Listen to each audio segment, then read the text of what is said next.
Pavasarī ir labi apgriezts krūms, bet, diemžēl, nav attīstījies. Nu, es tā kā ideja, kā salīdzinoši šeit pietrūkst barības vielas. Un to var redzēt dārzā bieži vien nevis zaļas lapiņas, bet jau kļūst dzeltenīgas. Šī nav šķirne dzeltenīgām lapām, bet tā jābūt zaļām lapām, arī skujkūkiem. Mēs skatāmies, ka atsevišķās vietās, ja pirms jāņem vēl izskatījās, ka ir labas skujas, skaistas, bet tā jau sāk bālāks palikt. Līdz ar to mēs šodien vēl dodam papildus barības vielas. Un to varbūt nevajadzētu pārforcēt ar slāpekļu mēslojumu, bet tieši vairāk akcentēt, lai komplekss mēslojums, kurš satur mazāk slāpekli, bet vairāk kāliju. Līdz ar to dabūs. Un vēl labbūt, ja magnijs klāt ir. Jo tas iedosim augiem zaļumu, krāsu un nostiprināsim arī uz ziemu. Bet šāds augs, kas ir novājināts, viņš arī sliktāk pārziemo. Tas nav tā, ka tie, kas pārbaroti, ka tie sliktāk ziemo. Tie, kas ir novājināti, viņiem arī ir grūti pārziemot.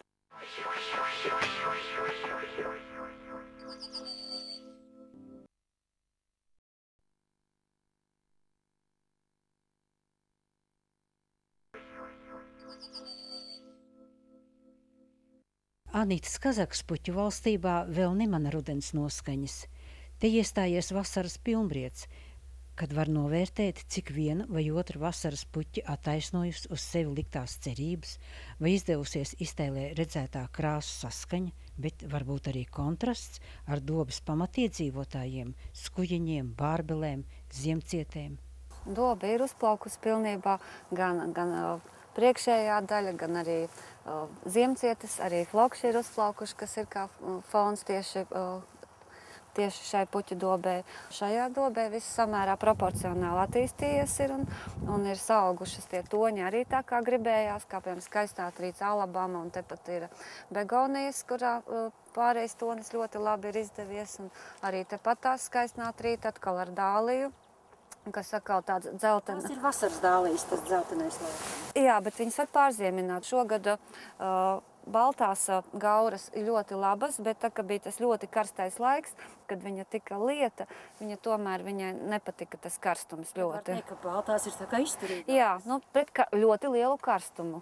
Ja, tā teiksim arī.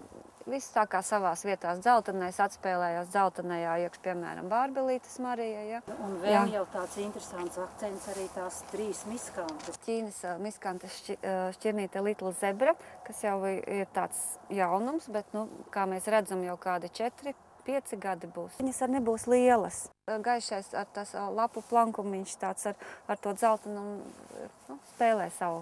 Protams, flokši tie būs tie ilgspēlējoši. Jā, kuriem atkal nākam pavasar varēs pielaikot citas puķis. Flokši ir bārbeles, kas paliek, ja flokši un bārbeles, un tepat arī koreopsis tās arī ir saules actiņas, kas arī paliek no ziemcietēm. Un, protams, arī visi augi, kas ir, bet ar viengadīgajām, un tā mēs varam bišķi paspēlēt to spēli katru gadu savādāk. Ja šeit ir tāds ļoti kontrastains un ļoti košs, tad tā ir tāda mierīgāka. Tā ir tāda maigāka ar rozīgiem toņiem un tāda bišķi romantiskāka tie toņi. Šajā dobas fragmentā šķiet dominē dzeltenie toņi. Te ir tāds kontrastu tonis ir, un būtībā šis stūris tiek izcelts gan visu ziemu, tātad te ir apaļās tūjas selēna šķirnīte, kas ir tāda nedaudz zaļa, gan zeltenīga, ja. Tad ir veigēlas, kas ir koši tāds tumšs sārts, ja, minor black šķirnīte, kas jau ir tāds akcents, un tad, kā mēs jau kā salnis ir, un kā jūnija sākumā, ja māju beigās kā kuru gadu, tad mēs tādam vēl šo stūri vēl uzakcentējam ar sarkano toni begonijām, un šogad ieliku sīklapu santenītes dzeltenu toni, kas īpaši uz tādu šo toni rada lielāku kontrastu. Kas te vēlāk ziedēs, protams, tās ir anemones. Anemonēm arī pirmās salnes nebūs. Piemēram, šai šķirnītei Princ Henriks, ja, viņa jau zied ilgi, līdz pat oktobra sākumam noteikti. Un kā anemonēm ar to salcietību? Šī ir ļoti izturīga. Un vēl anemonēm ir viena lieta, viņas ļoti plešās, sakņu sistēma ļoti agresīva ir. Bet ziedēšanas laikā viņi ļoti krāšņi. Kā mēs redzam, pumpuri ir ļoti daudz, un viņi arī tas ilgstošais laiks un arī ziedu krāsa. Tātad, ja mēs ņemam tās vēgēles, tādas tumši sārtvioletīgas un bišķi augstāks tonis pāriet uz ziedu krāsu. Šī ir tipiski vasaras puķi. Vasaras tikai, jā. Arī tie toņi katru gadu, es saku, mainu. Katru gadu vai viņi ir dažādi. Ir bijuši koši oranži, ir bijuši sarkanīgi, ir izteikti dzeltenīgi un tagad tāds rozīgs, tāds gaišs tonītis. Zilie ziedi ir rudzu puķes, kuras es pati biju domājis, ka būs tikai mēnesis vai 2 mēneši, bet vienalga ieliku, ja. Septembris klāt un joprojām rudzu puķis. Rudzu puķis, jā, un ir jāizgriež tikai tie ziediņi, ja, un visu laiku nāk jaunie pumpuriņi. Kas ir jaunums, ko es liku šogad baziliku, ja.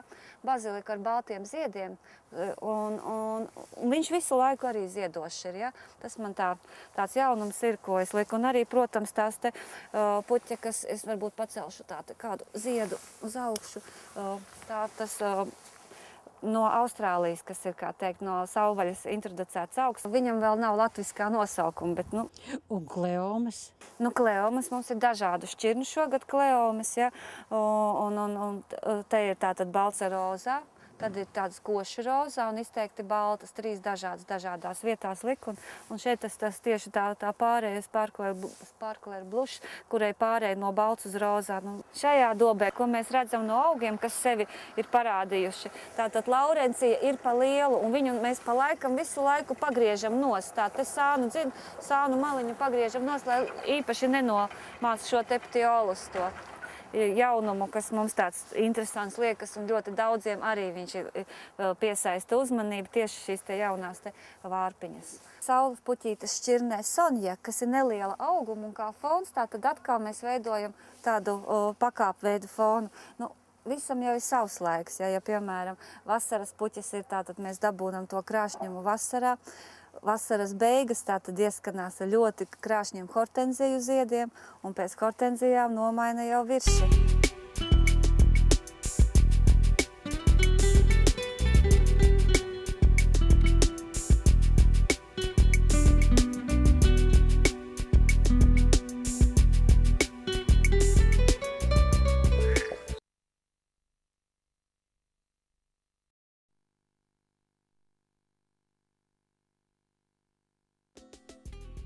Ja arī paša dārzā nezied, tad par īpašu retumu hortenzijas neviens neuzskata.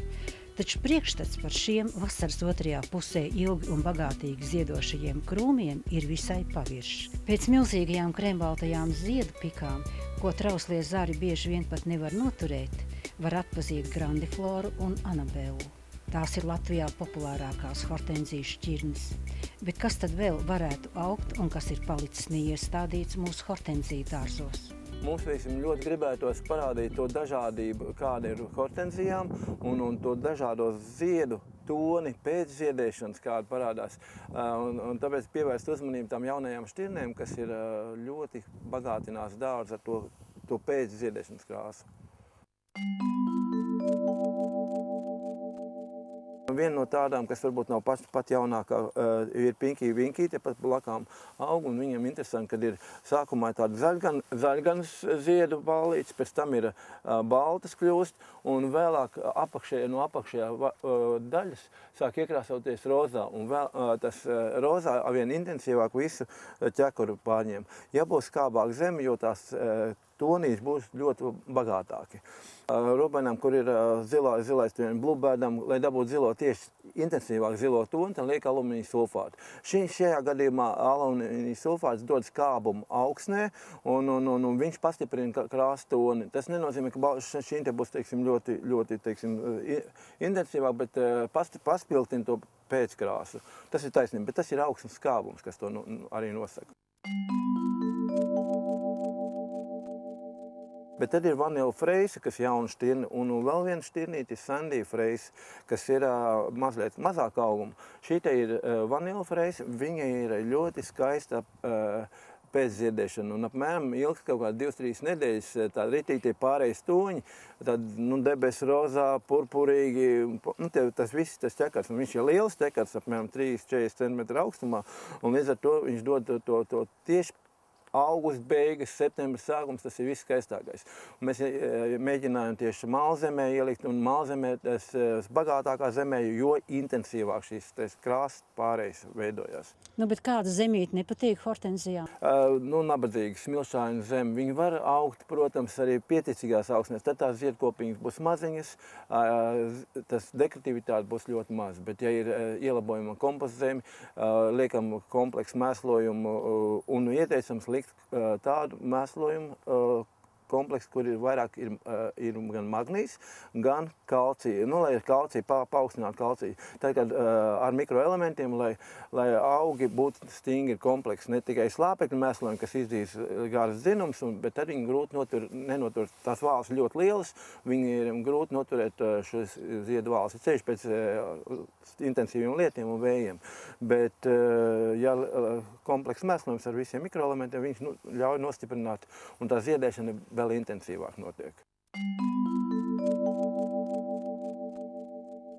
Pink Diamond ir tā kā vienkāršāk tā ziedkopa, bet pēc ziedēšanas uz ziedu lapiņām parādās tā kā punktiņi, kas pārvēršas tad rozā dimantiņos. Un tieši tā pēc ziedēšana atkal ir interesanti, ka augumā gan viņi paliela 2-3 metru augstumā, zied ļoti bagātīgi, vairāk mīl saulainākās vietās. Tad efektīgāk tas parādās tas rozā punktiņi. Te jau var redzēt, ka jau rozā punktiņi jau uz ziedlapiņām parādās.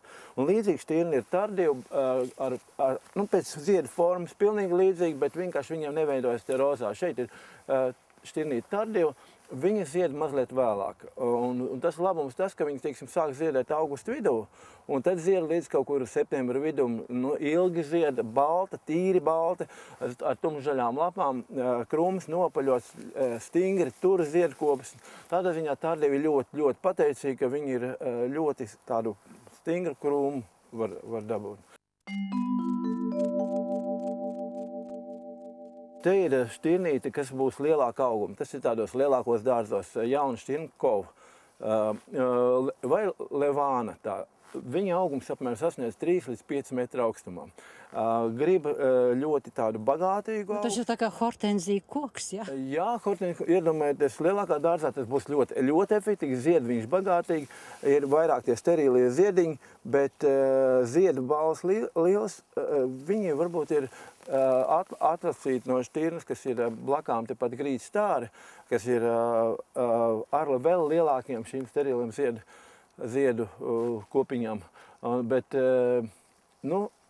ļoti tāda saudabīga, neparastais variants. Cilvēki meklē rozā krāsu, tad ir Anabelē ir jauns draudziņš uzradies, un tas būtībā Eiropā ir kā tāds ļoti liels jaunums. Pagājušajā gadā viņi tikai parādījās, tā ir Holandē radīta šķirnīte, viņi var saukt par rozā Anabeli, ja Credible Spirit tāda šķirnīte. Tā ir jauna, tā vienkārši ir nelielāka auguma kā Anabelē, līdz metram izaug. Ziedbalvas diezgan palielas. Šeit podā, tas ir jaunums tikai podaņā, bet pagājušajā gadā mēs no izstādes iestādījām dārzā pie -30 grādiem, nebija neviena zariņa apsaloša. Un tagad dārzā, teiksim, ja ir augsnē, tad tā ziedbalvas apmēram, nav tik liels kā Anabelē, kaut kā 20-25 centimetru lielākā ziedbalva kopas, bet tās rozā tonīs tūlītās jau kā plaukstā ir rozā. Un ja par koku hortenzijām vēl viena tāda ļoti interesanta jauna šķirnīte ir White Dome. Tā atkal būs netradicionāla, tās ziedu kopiņa ir smalkāka, zaļa gan balta, vēlāk būs balta, bet tā ļoti smalku tādu mežģīnainu rakstu, un ziedkopi ir tā kā vairāk vairogveida nopaļot.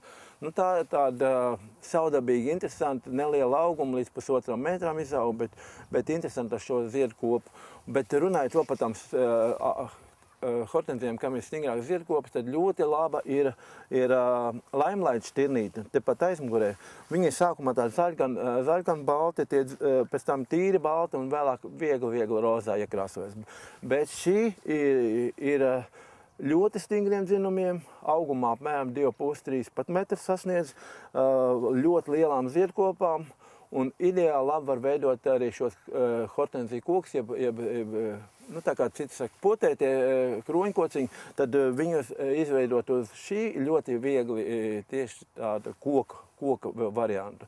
Kā uz vienu stumbru, un tad veido šos ziedus tā kā nu, iepotēts uz augststumbra. Un vēl var pateikt, ka ļoti interesanti ir hortenzijas, ja tikai platības atļauj, tad viņas grupēt vairākas hortenzijas šķirnes vienā grupā. Tie, kas vertikāli var būt likt kā aizmugurfonā un kādas ar nokarniem zaļiem varētu būt priekšā likt. Nu, praktiski varētu būt gandrīz hortenzija dārs. Un vēl viena, ko es atkal atceros, dārs Little Dot, jo ļoti daudz reizi ir dārzā, man lielies neder, ja lielie stādi, tad šķirnīt dārs Little Dot ir, nu, vidēji lieliem ziedķakariem. Viņi ir apmēram līdz metram tika izauga, 80 līdz metram. Un viņas, piemēram, nu, ļoti skaisti arī tādos grupas stādījumos izskatās, jo ja viņas pavasarī apgriež zemāk, viņi var noturēt kaut kādu no 80 cm, 60 cm augstumā un visi vienos ziedos labi grupi arī pilsētas stādījumiem. Un arī to var pateikt, ka hortenzijas ļoti labi var stādīt pilsētā. Daudzreiz cilvēki prasa, vai viņi smaržo.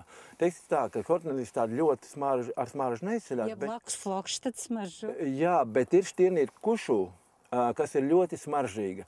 Un viņa interesanti ir tāda, kas sāk ziedēt jau jūlija beigās un zied apmēram 2 mēnešus līdz pat septembra vidum. Zieda tā saudabīgi, bet pēdējo ziedēšanas to momentu tad ir tāds smalks sniediņš, tā kā balts sniediņš. Un tas arī ļoti interesanti izskatās, ka viss tāds smalku sniediņi, bet viņi ļoti smaržīgi. Un daudzi, teiksim, meklējot šos, tad meklē tieši kušu, jo viņiem ir ļoti tādi smaržīgi. Un arī bites šajā hortenzijā visvairāk ir.